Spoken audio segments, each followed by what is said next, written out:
everybody. So thank you so much for joining me again on Equiano Pod with Anaya and Iman. I'm so delighted to be joined by Esther Krakue. I'm sure many of you are familiar with her. She is a writer and broadcaster. She is a regular contributor to Talk TV, and also writes across many of the newspapers and magazines and television shows. She writes for The Express, but you can also often see her in the Daily Mail, Spike Magazine, and other places. So thank you so much for joining me, Esther. Thank you for having me. So I'm going to say something a bit cheeky. The background to this podcast, right, is Esther and I were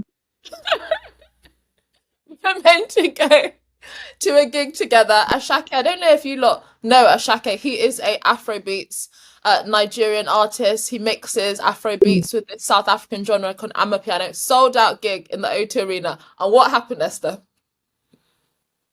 Someone gave me the wrong address. Hey. Okay, so I drove to the wrong O2. I drove to the O2 in Brixton. And I get there and there's this homeless guy sitting in front there. And I'm like, wow, homeless people too like Ashake. You know what? He's really doing bits. And then I called. I was like, hey, babes, I'm outside the O2. And she was like, yeah, I'm in this pub. And I was like, I see no pubs. And then I find out I drove to the wrong place. So. Oh, no, well, it's fine. It was so calm. And so now she's jumping on this podcast to make it up to me, which is so fun. I'm very happy to have her. So, okay, firstly, let's go back, because you've had a very interesting political commentary journey. So just be interesting to find out how did it all start? What was this always your idea to be a political commentator? And you know, how did your views develop? So let's go back to the beginning. What started this journey as Esther the broadcaster? So I was when I graduated from university in 2018, I got put in touch with a guy who was launching this sort of conservative student grassroots organization called Turning Point UK. And at the time, I was like, I've graduated, I'm not a student anymore, so I didn't think I can be very useful. But they were like, oh, no, we want someone to, you know, do short clips and to interview people, mainly interview MPs and various kind of conservative figures, because, you know, they realized that there was no kind of conservative outlet for young students or anything, you know, remotely right of center or even center for that matter. And I was like, you know what, I was happy to do it. I got to have interesting conversations with people, and it was really just a hobby for me. And I didn't realize while I was doing that, I was sort of inadvertently building a network for myself. So while I was doing that, and it kind of coincided with the time, during the time that Trump was president and he came to Portsmouth, and there was a whole noise about that. And then about a year later, the whole BLM thing kicked off. And because I'd somehow, again, unknowingly built this profile for myself, having done work with Turning Point, which was just a hobby to me, my views on what I thought was something that was actually counterproductive to any ethnic minority community, but particularly in the Black community, since we're talking about BLM, they kind of they spread a lot quicker than I thought they would. So for some reason, people were listening to me. And they were, you know, I had people, my university saying, we didn't know you had these views, blah, blah, blah, blah, blah. And I'm like, I'm a Ghanaian girl. Yeah, seriously, I found it so strange. I was like, I'm a Ghanaian girl. I was raised in Ghana. I have two traditional Ghanaian conservative Christian parents. I don't really see how any way I could have been a blue-haired feminist. Like, that just would not have happened. And even though, you know, I'm a very curious person and I like to explore different views, it was something that was, you know, given my background, I was obviously going to lean one way. I was going to at least lean more socially conservative, if anything. So that's kind of how it kicked off. I didn't even know that you could make a career out of doing what I do, really. I was kind of very vocal about what I thought about a movement that I thought wasn't going to help Black people. And then from there, it kind of proliferated. So I started doing sort of the punditry circuit. And I didn't know I was doing that. You know, I got contacted by Sky and by Talk, eventually GB and all of that. And I got to write pieces. I got to, you know, put pen to paper and articulate myself in a better way, I guess, and more broadly. And that's really kind of how it's snowballed into where I am now. I mean, ultimately, I know that while I love what I do, I think for me, my ultimate motivation is to influence the public discourse. Okay. There's when you work in this space, it's very Well, easy to you can't become say you're like, already. a rent-a-gob or a talking head. Sorry? When you say that your ultimate goal is to influence public debate, what do you mean? Is that not what you're doing already? I mean, that is what I'm doing in small parts, but obviously, being a pundit is not the same as presenting your own show or creating your own content, Mm. or putting out content that you think people would find useful or at least would enrich the public discourse. I Mm. mean, when I'm told by a producer, oh, these are the stories we're covering today. I mean, yes, of course, these are the stories we're covering today. But maybe I would say, actually, I want to cover a segment on taxation and Brexit and healthcare and education and all of that. And that's obviously something that comes as my career matures. Mm. So I have to be quite clever and strategic about it. But ultimately, I think my goal has always been to be part of and to influence public conversation, because I think, it's very easy to get caught up in the whole, what I think is trivial nonsense. Like, once every 3 weeks, I cover a trans story or a gender story, or, someone identifying as a tree, or something that I think is largely inconsequential. But I'm like, how many people know that over 50% of what they pay at the pump is taxes? Or that, most of my generation will not get a state pension because of, the swell of the welfare state and how unsustainable it is. I think these are kind of more consequential conversations that I would like to hopefully use my influence to bring to the foreground, to make it cooler, to make it sexier. And also in recognizing that because media has become so fractured, you have to kind of have a varied approach to that. That's really interesting. I mean, have you ever thought about joining a think tank? 'Cause I think you're quite a like low tax uh conservative. Is that right?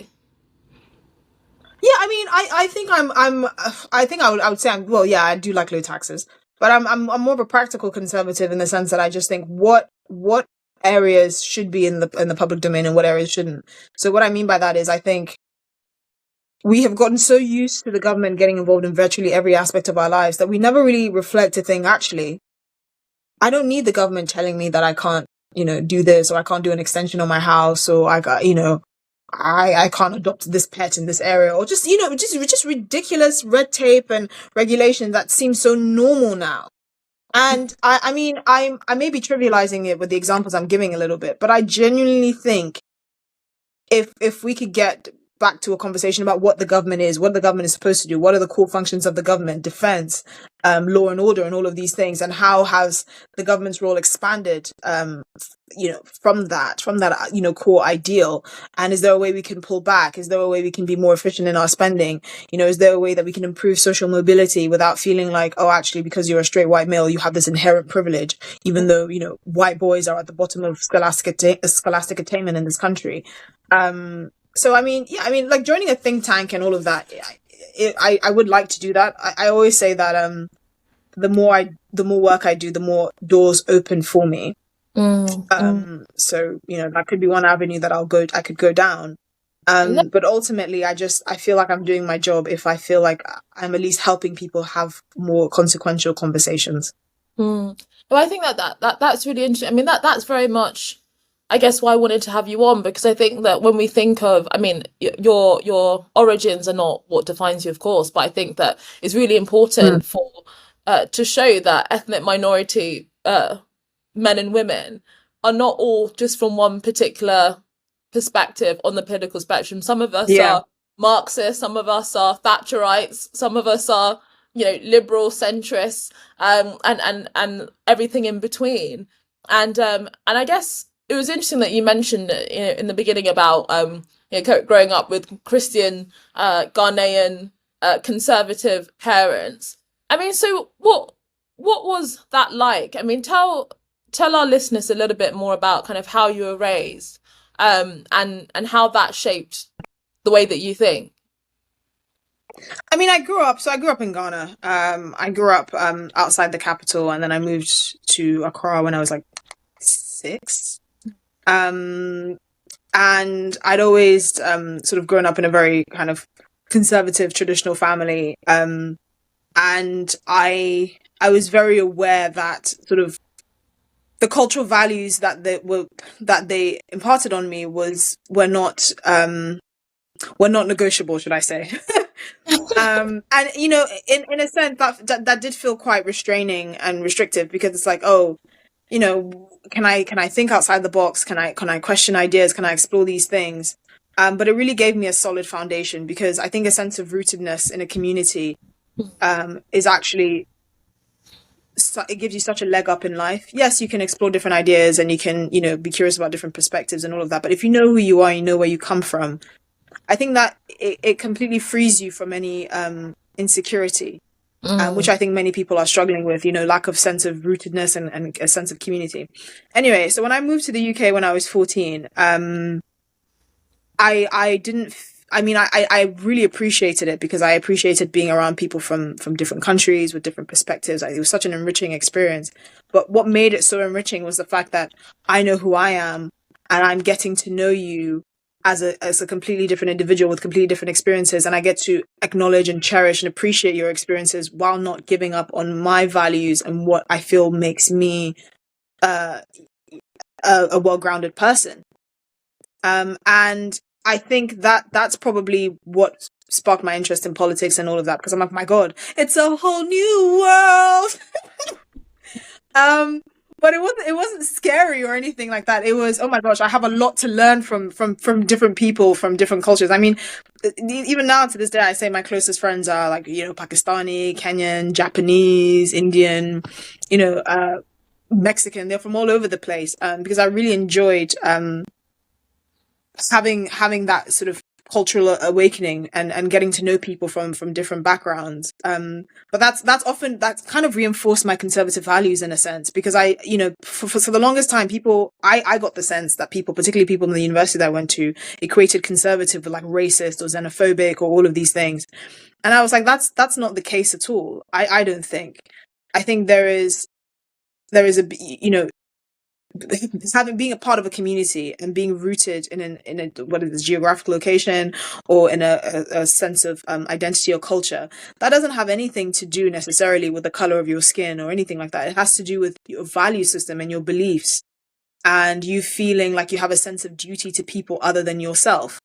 And I never understood how we managed to equate that with xenophobia and racism. I often said that I had more in common, a black person that grew up in the UK has more in common with a white person from Leeds than with a black American.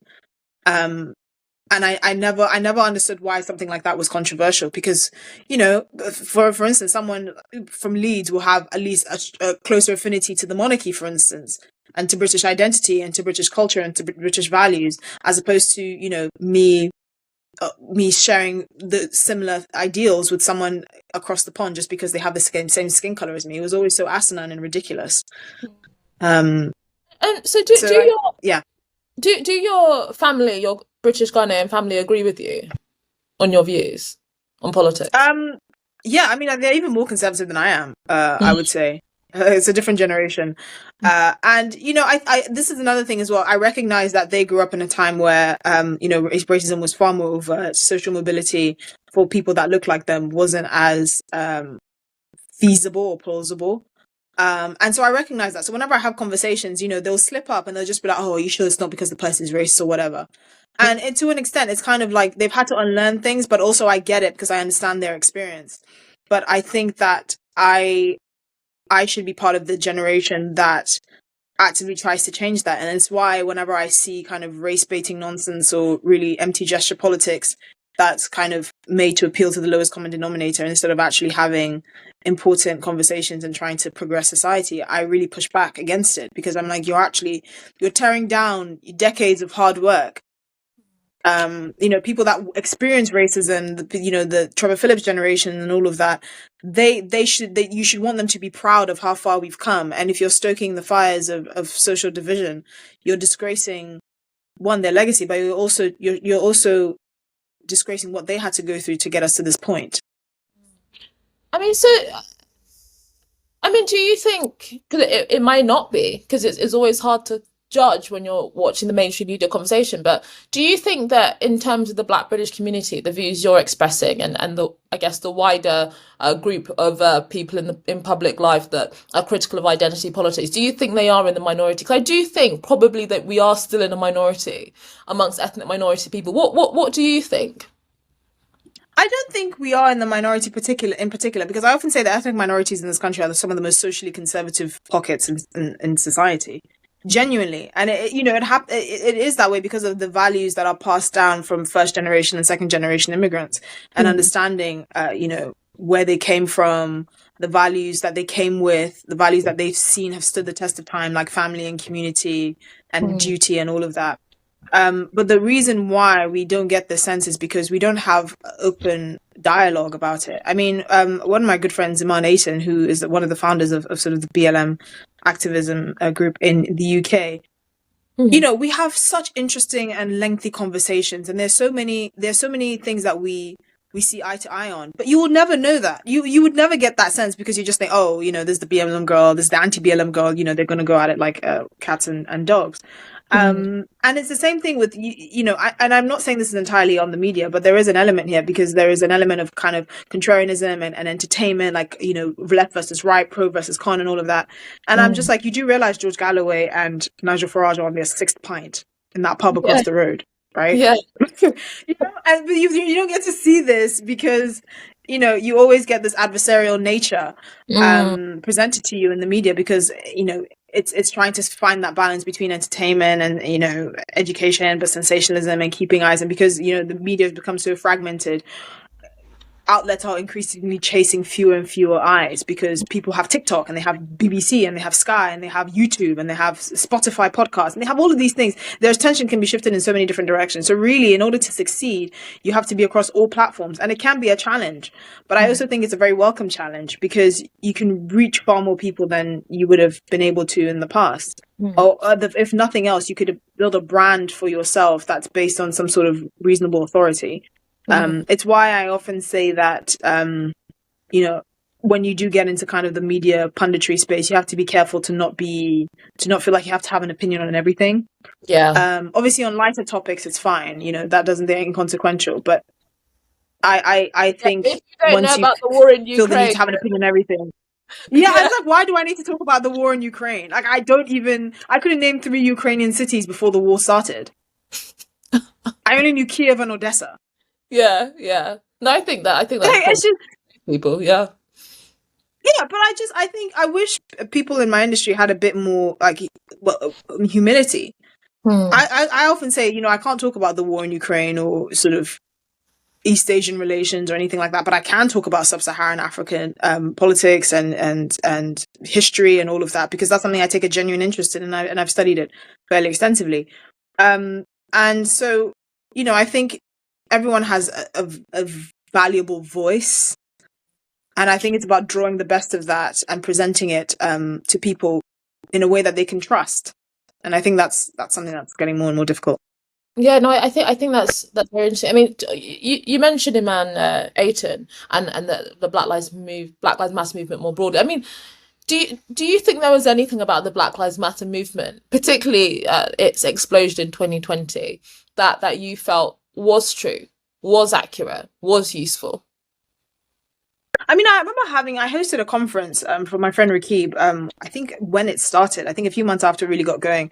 And I spoke to this academic, I think it's Remy, this academic in New York, head of politics, I think. Remy Adekoya. Yeah. And I remember asking him, he's a great guy, and I met him at the conference actually. And I remember asking him, what do you think was missing in the public discourse that BLM allowed BLM to fill that gap? And he said, people finally felt heard. And while, he didn't agree necessarily with the vehicle that led to that kind of explosion of public consciousness, you could say, it did highlight the fact that people didn't really feel heard or seen. Now, look, I don't appreciate the fact that I had ice cream brands emailing me about how happy they are that I'm Black or any of that nonsense. But at least we were able to have a conversation. For me, one of the things I found most useful with the BLM sort of activism in the UK is it gave us a chance to say, we are not America. This is not America, Tommy's book. But anyway. Yeah, but no. It's true, because I think we do a disservice to Black Britons when we try and transpose American-based race relations issues onto the British context. Like, it doesn't make sense. It's ridiculous and it's disrespectful, and it treats Black people like a monolith. Yeah, But I thought I, that was something positive. yeah. I mean, I think obviously, you know, that the book's only come out this year, so I guess it didn't really even though people had made those arguments, it didn't really cut through as much when the movement happened. But the thing is, obviously, you were at the January conference that the Equiano Project held, and there was a lot of Americans there, and I think actually many of them were also quite critical of the Black Lives Matter movement. So in a lot of ways, some of the arguments that we might use to criticize the politics of identity actually are arguments that our American friends perhaps would agree with. So I do, yeah. So I do think that this is not American argument. It is useful to just kind of make sure that we are talking about our own country and the problems here primarily. I definitely think that there is a shared problem both in America and the UK of the way in which everything is viewed through the lens of race. And that's again like what is quite frustrating about the conversation, because as you've talked about, of Ghanaian heritage, your upbringing might be quite different to a Briton that is of Caribbean heritage, and that's that discussion as well about can you really homogenize the whole of Black people in Britain? Obviously, you can't, because we all come from very different experiences. I mean, so how would you say you're received? Because I mean, you make me laugh, on Twitter so much, and I follow all of your tweets and everything. But there's been the odd time where there has been a bit of controversy about your tweets. So how would you say you're received? That's par for the course. You know what? I need to get more disciplined with Twitter, because for the longest time I treated it like a plaything. Like, whatever will come to my mind, I will say it, and then I'll get in trouble for it. And I'm like, what? It's funny. And it's because I think we often take ourselves too seriously. Oh my gosh, especially in this industry, people think like they're the best things since sliced bread. But the part of being able to relate to people is being able to laugh at yourself. This is the thing. You want to be able to change people's minds. You want to be able to feel like that you understand their perspective, or at the very least their perspective is heard. And you want them to feel like, all we're trying to do here is move the conversation forward, and move the conversation in a useful direction that will actually have tangible benefits, not just all talk, but we can get to somewhere else. So I think in that way, I mean, I hope I'm perceived as someone who is trying to do that. I mean, many people don't. Again, when you see someone on TV, it's kind of like it's like there's literally a screen between you and them. So you don't often get the chance to really, I suppose, explain your motivations and what you're trying to achieve, and how it's not just about the money or the glitz and glams or the Twitter followers or how many hits you got on YouTube or whatever. There's genuinely a public service good that I'm ultimately aiming for. And so I hope in that way I've been received well. I mean, obviously you do get the odd sort of hater here and there. But again, I mean, one of the things I've been very adamant in doing in my career is being honest. Like, I won't say something I don't believe. And even if I have a producer being like, hey, can you take this position? If I don't believe it, absolutely not. And I think that has really served me well, because if nothing else, that I'm being honest and authentic. And again, it reads. People can, energy and authenticity comes across on screen more so than people know. And again, I hope I do a good job there. Yeah, no, I think that's fair. I mean, obviously, you write for a lot of right-leaning publications. I mean, I think you identify yourself as conservative or right-wing. Is that right? Yeah, I mean, it's probably the most accurate. I mean, I would say I'm socially conservative, but it's strange, because I feel like the traditional left-right divide doesn't mean anything anymore. Back in the 60s and 70s, some of the most socially conservative people in this country were traditional red wall Labour voters. They felt a sense of duty to Queen and country and to their communities and all of that. And in a weird way, that's kind of where you saw the resurgence of those communities in the Brexit vote, because they were genuinely concerned with how their communities were changing, and how they were evolving beyond recognition, and how they felt like they wanted to leave their kids something. So I mean, I it's by happenstance that I tend to write for right of center papers. But what people don't realize is when they talk about echo chambers exist across the industry. I mean, I've reached out to various newspapers. I've reached out to the Guardians and the, Independents and the Evening Standards and all of that. And there is a vested interest, just like many right-wing outlets, to cater to the people that are more likely to listen to you. And so when I tell people, I would like to appear where I'm not expected to appear, it's an upward battle, because there has to be a level of gravitas behind you, and this is what I'm trying to do with my career. That's not to say that I don't enjoy what I do, but I have to be increasingly selective. It might take 20, 30, 40 years for you to become a big enough brand for any sort of newspaper to be like, actually, we'd love to have you. And I find that frustrating, because I'm like, why? Just because I didn't agree with BLM, I can't have, a meaningful conversation about, the migrants crossing the channel, or education policy, or social mobility, or how the Labour Party has basically given up on aspiration politics. And I think that's a fundamental disconnect between them and ethnic minorities. Ethnic minorities in this country, particularly Asian communities, are some of the most enterprising groups of people you ever meet. They're the ones that want to build businesses and leave them to their kids, and build family homes, and keep generations under the same roof, and all of that. And the Labour Party has completely lost the plot there. And I'm like, why do I need to talk about that in the Times or the Sun or the Telegraph? Why can't I talk about that in the Guardian or the Metro?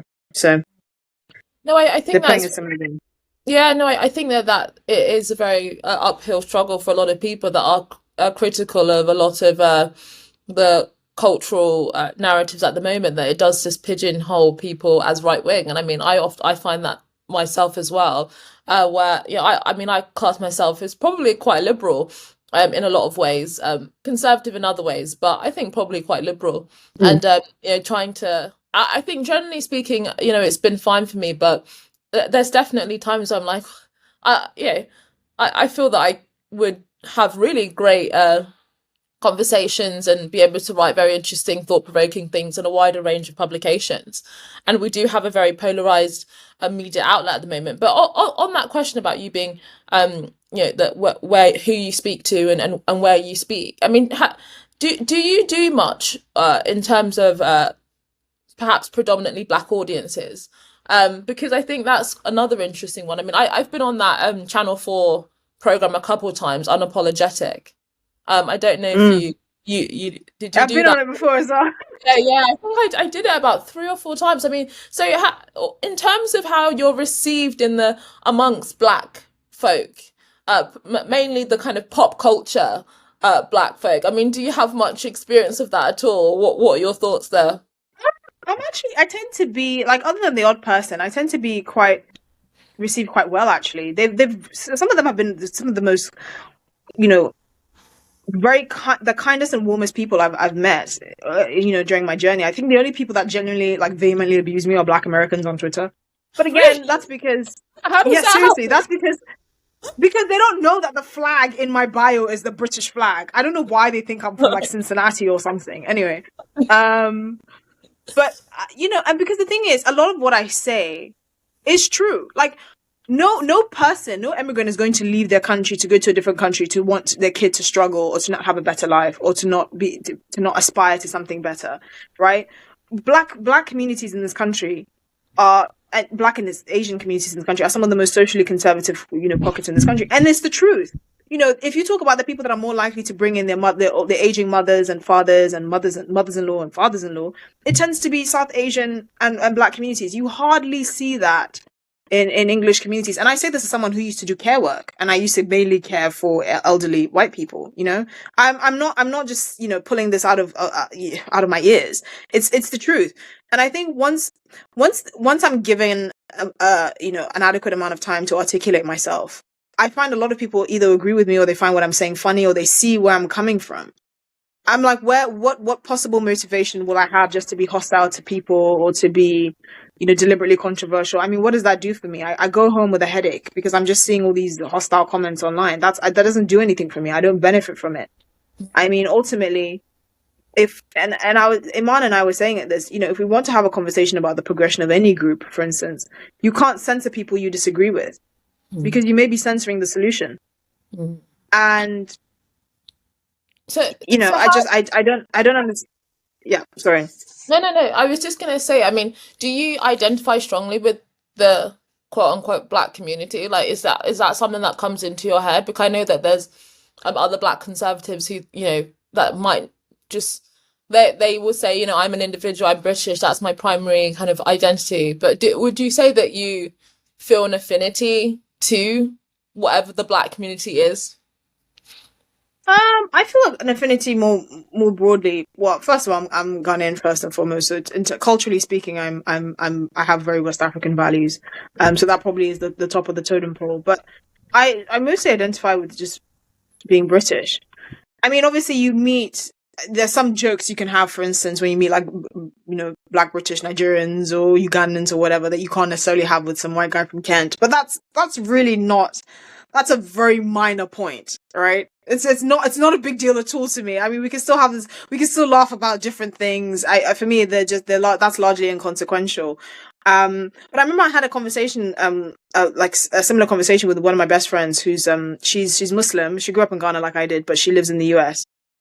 And she was like, one thing that I realized when moving here and seeing kind of all this racial strife and interreligious conflict is the reason why we never really saw that growing up as kids in Ghana is because we're Ghanaian first. And I was like, it made me think about that because I'm like, wow, I wish we got to the point where we could say we're British first. I feel like that'd be such a healthier place to start in terms of public discourse around various social issues, because it doesn't allow people that often make a name for themselves exploiting various social tensions. It doesn't give them space to thrive, because actually, yes, we know that problems exist, but they were British first, and then you have to go down the rabbit hole. What does it mean to be British? What values bind us? Is it right that we are spending all this money on, for instance, a Welsh TV channel that's spoken purely in Welsh when like only 500,000 people speak Welsh? I was just going to say, do you think Britain is an inclusive place to live? Like, do you think that it is accepting and welcoming and does want to integrate well its minority populations? Absolutely. But I think also Britain is becoming less and less confident. Mm. And it's a hard balance to strike, because I often say you don't want to be like the French. I mean, I've met some French people in this country, French, Black French people, that will say there's a confidence that they find with non-white British people in this country that they admire. Mm. And I see what he means, because when I lived in France for about a year, I realized there was almost an insecurity, a lack of, I don't know, a lack of confidence amongst people that were non-white French. And I think it's because the way the French handle social sort of race relations is, I think, very counterproductive. I call it like an ostrich policy, where you can't collect data on any ethnic minorities. You pretend like you're just French without recognizing that people have different cultural values and all of that. And you effectively, you're allowed to put your head in the sand. But then when you see these riots break out over very real social issues, everyone's shocked, like, oh my gosh, how can this happen in France? It's, Vive la France, la République, and all of that. But it's like, so at the very least, we don't shy away from those conversations here in Britain. But what we do shy away from is asserting what it does mean to be British. And it makes me sad that, someone like me has to be like, hey guys, you have a great thing going on. This is a great country. Many people want to move here. You might want to keep the good things about this country going. Because if not, your country will implode. And it's sad that it's often immigrants or children of immigrants that have to remind, British-born people how good they've got it. Yeah, no, I think that's a really good point. I mean, I've been thinking about that as well. Are actually immigrants going to save the West? Because you've got like Constantine's book, An Immigrant's Love Letter to the West. Many of the most prominent critics of identity politics and defending free speech have been ethnic minority people, and you're seeing that a lot, where because of the supposed baggage of history amongst white Brits, for example, that they whether they have guilt or they just find it very difficult because they're scared of being called racist. And actually, for better or for worse, ethnic minority people don't have that same reluctance, because we're less likely to be accused of being racist. But, you know, it's also frustrating because you just want to be able to have a conversation with people, regardless of what their background is. I mean, so just last question. I mean, so do you think that the conversation has moved on in a positive direction then since BLM? I mean, it's been 3 years. I think a lot of prominent critics have arisen, and a lot of conversations have been had since then.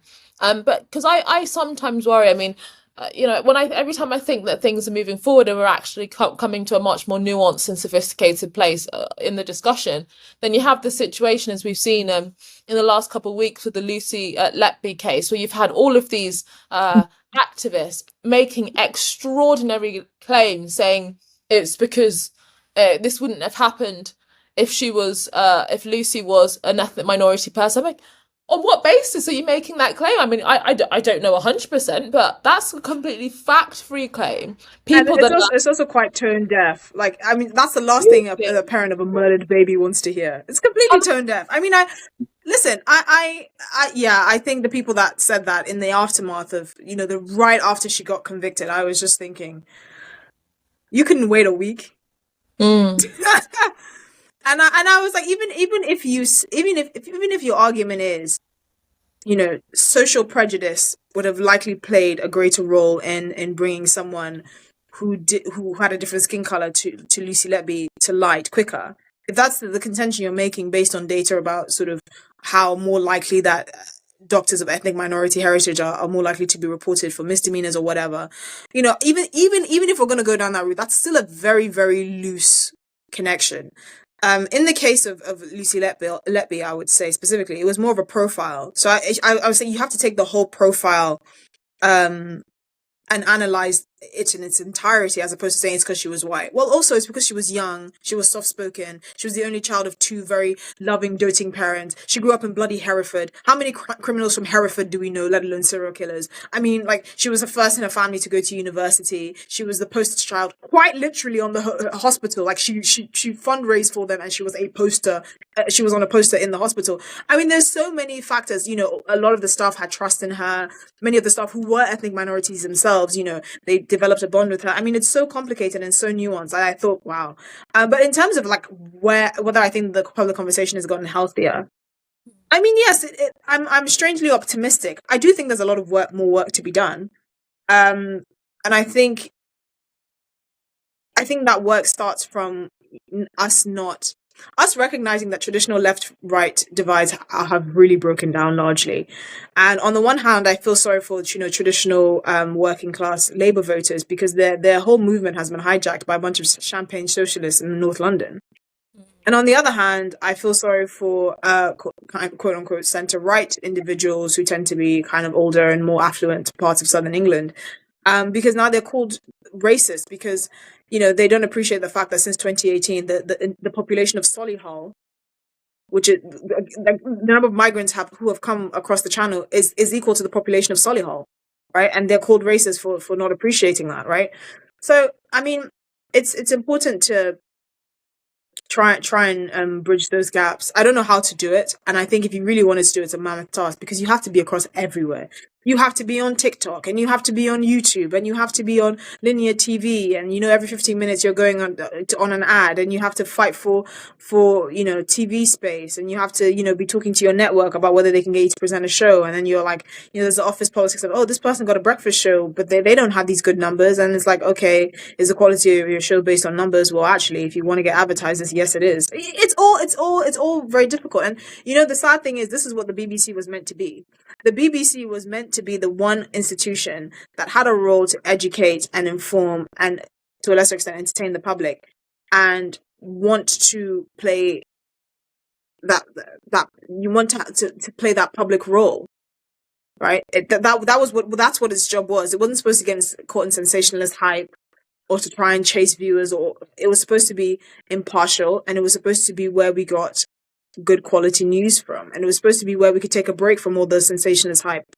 And it's no longer that. The institution has really tarnished public trust in it, so we now have to look elsewhere. Well, thank you so much, Esther Krakue, for joining me on the Equiano pod. It was great to have you. Thank you so much. Thank you for having me.